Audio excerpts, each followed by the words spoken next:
Xbox Game Pass is a subscription service that you can play on the Xbox One console, the upcoming Xbox Series X coming out this month, and PC. It's really gained traction, though, this past year, greatly expanding games onto PC as well as having indie games that are quite a bit newer. But you probably heard in the news that they've been buying a lot of these studios, even EA Play, that's coming out this month too.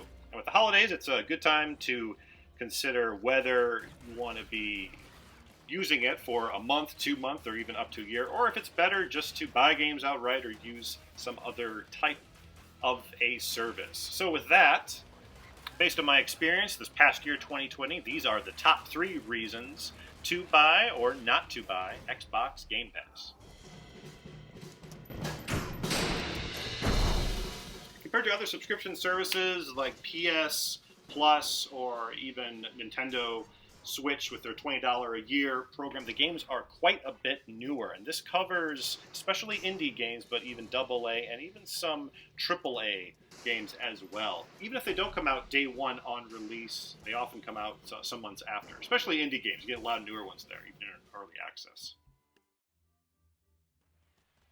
The number of games you play across all types, from indie to AAA, is important, because if you're only doing one or less a month, then you're running into territory of that $15 cost not being worth it, and you don't own the games, and they will eventually leave several months later, apart from Xbox exclusives. So you gotta factor that in if it's worth the cost to begin with.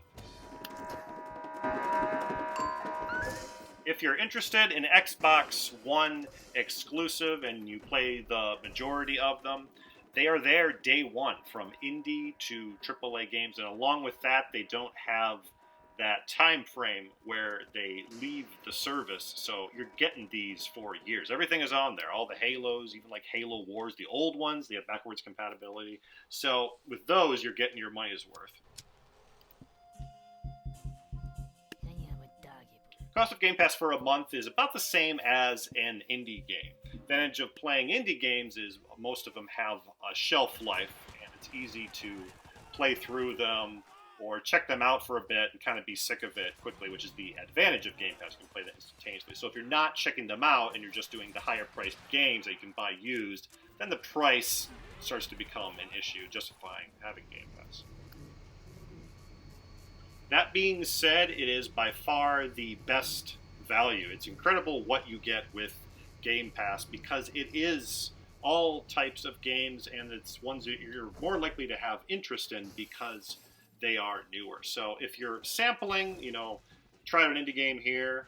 There's a AA one. You check out multiplayer. You're playing a AAA game across months. You just got to do the math to see how much would it cost if I had to buy those otherwise, and how long am I playing them? If you're the type of gamer that mainly or only plays AAA third-party games, and in all likelihood buys them in that way, where you want a game day one, week one, month one, then it's not going to be worth it. There are AAA third-party games on Game Pass, but most of them come out quite a bit later, like Fallout 76. Some like Wasteland 3 do come out, but you're not getting your money's worth. It's better to check out a different service or just buy the games outright. Some honorable mentions, a couple positives. Save files. If you constantly play from console to PC, you can seamlessly transfer your save and continue the game wherever you left off, one to the other. Also, you can buy them at discount while they are available on Game Pass. A couple negatives: you need an internet connection, and when non-exclusives eventually leave the service, you can't play them anymore unless you bought them at discount. If you are picking up Xbox Game Pass this holiday season, please check out the links below. Hey, special note to the type of subscriptions there are. There are ones for both console PC, ones for just PC, and it is all in the description next to the link. If you like this video, please give a like. Really like to consider subscribing, and I will see you next time.